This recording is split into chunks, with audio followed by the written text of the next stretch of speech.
Yo, what's going on, guys? It's your boy. Welcome back to another video. Today we're going to be talking about the Spunpsy, the Sony Pictures universe of Marvel characters. If you do not know what movies I am talking about, you are very fortunate because they are not great. But specifically, we're talking about their weird little villain universe that they have going on where it's a bunch of movies using Spider-Man villains, but without using Spider-Man. And it's also really weird because, like, they were going to be connected, or maybe not, or it seemed like they wanted to make a Sinister Six movie, and they kind of teased that a couple of times. And then they decided to, in the most recent movies, kind of leave a bunch of, like, breadcrumbs about, like, oh my god, Spider-Man might potentially be showing up in this, with there being, you know, 3 Spider-Women in the Madam Web trailer, and there being a scene in the Kraven trailer where he is looking up and there's just a bunch of spiders all over the place. And oh my god, what is happening? Is there going to be a Spider-Man appearance?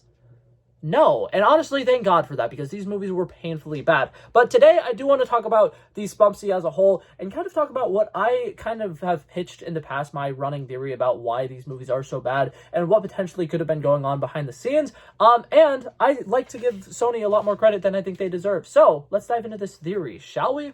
Alright, so before I get too far into this video, I do want to go ahead and say I have made this exact video before, so if you are seeing this and you're like, wow, this sounds a little bit familiar, please do not say that I'm stealing somebody else's idea or I'm stealing somebody else's content, because this is a video that I made around the same time that Madam Web came out. But that being said, this movie is painfully bad. Kraven the Hunter, the one that just came out, painfully bad. Madam the Web, painfully bad. Morbius, painfully bad. Now, obviously, when you're a studio, and you're a film studio, and you're making these movies, and you're publishing these specific movies, and you're doing whatever you can to get as much, you know, actors and actresses on board, and you're trying to get different people to come on and to do these movies, you want a movie to be good. You want it to be successful. You want it to be something that is marketable. And so for the most part, for these movies, what has been their main marketing?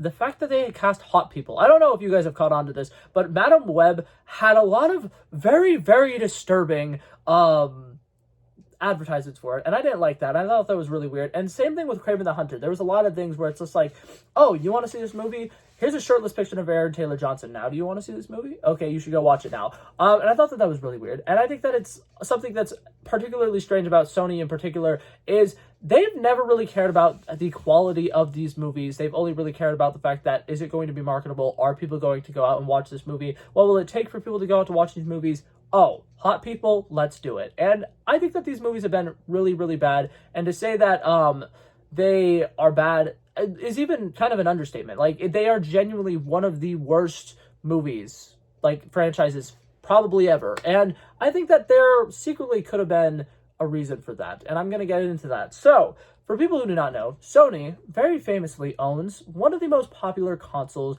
that exists right now. I'm not going to get too far into the console wars, but PlayStation has honestly had the upper hand in a lot of gaming world things recently because they have some of the best PlayStation exclusive video games. Obviously, they have the Spider-Man franchise where they have Spider-Man, then Spider-Man Miles Morales, and now Spider-Man 2. They have Ragnarok, the God of War, and they have a couple of different franchises like that. They have Gran Turismo, and they have so many great PlayStation exclusive video games. And I don't know if you guys know this, for the last couple of years in Hollywood, there's been a big thing going around every single time a superhero movie comes out and it's not being reviewed very well, and that is superhero fatigue. A lot of people think that superhero media is dying. A lot of people think that, well, way back when Westerns were super popular and Westerns couldn't last forever, so superhero movies had their big boom. 2019 was a very big year for them. That's probably when they peaked, and now superhero movies are going to die. They're going to fizzle out, and it's because of superhero fatigue. We're tired of seeing superheroes,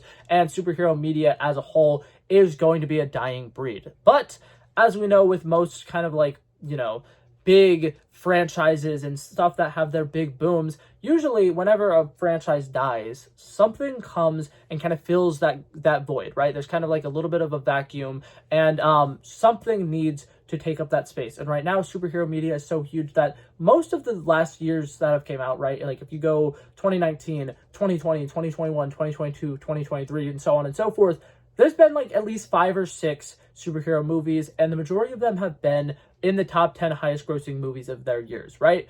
And if we are starting to see kind of the dwindle of that, we're starting to see them fade away, what movies are going to be taking up their place?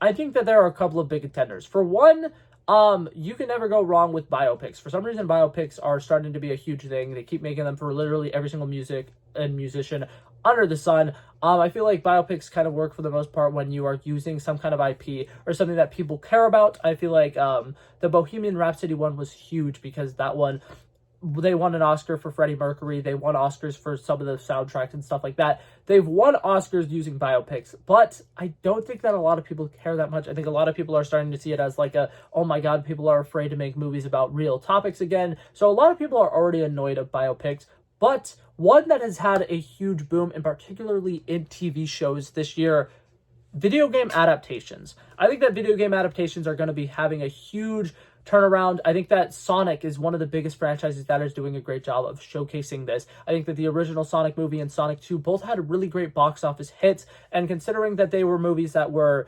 destined to fail from the very first trailer, it is a really huge sign that all of a sudden video game adaptations are having this big boom. Last year, the Mario movie came out, and it became one of the highest grossing video game movies of all time, and it became one of the highest grossing just animated movies in general of all time. And it's no surprise that a character who is one of the most iconic video game characters of all time, somebody who has been in the Macy's Day Parade for almost as long as they've done, that's not true, but they've done the Macy's Day Parade for an incredibly long time, but just characters that are incredibly iconic are going to be popular IP that people are going to go out and go see them. And who would benefit from a bunch of video game adaptations becoming the most popular things ever than a company that owns PlayStation and owns the right to a bunch of these PlayStation exclusive video games? If they were to make a Ragnarok live action movie and it was a video game inspired movie, I feel like Sony would immediately hop on the bandwagon of doing that. They would take advantage of making as much video game adaptations as they possibly could. They would take a bunch of cult classic video games that are insanely popular that people in the gaming world who aren't necessarily going to the movie theaters right now will be like, oh my God, my favorite video game is being turned into a movie. I have to go see that. And I think that Sony might have potentially been trying to sabotage superhero content to boost video game media. Now, obviously, do I have any evidence for this?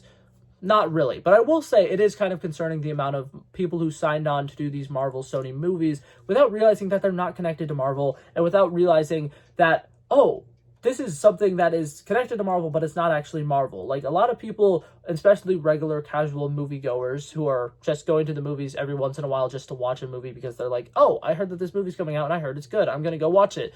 They don't know the difference between Marvel Entertainment and Marvel Studios. Marvel Studios is, the MCU. It's all of the big Avengers movies and stuff like that.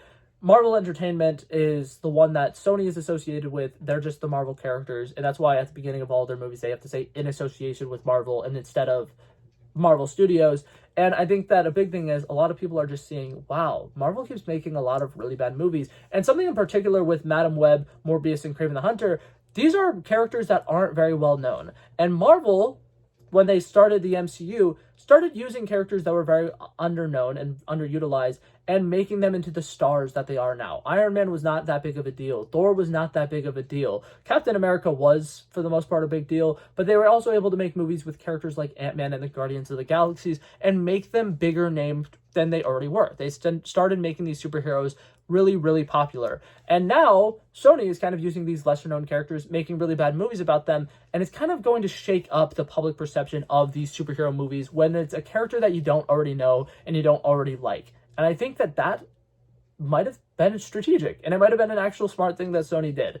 So I just kind of wanted to come on here, tell you guys that little theory that I think that Sony Pictures was purposely trying to sabotage superhero content as a whole so that they could boost and make a way for video game adaptations. Do I have any evidence to back this up? Absolutely not. But I will say one of my favorite movies that came out last year, Gran Turismo, was associated with Sony and was a video game adaptation, technically speaking.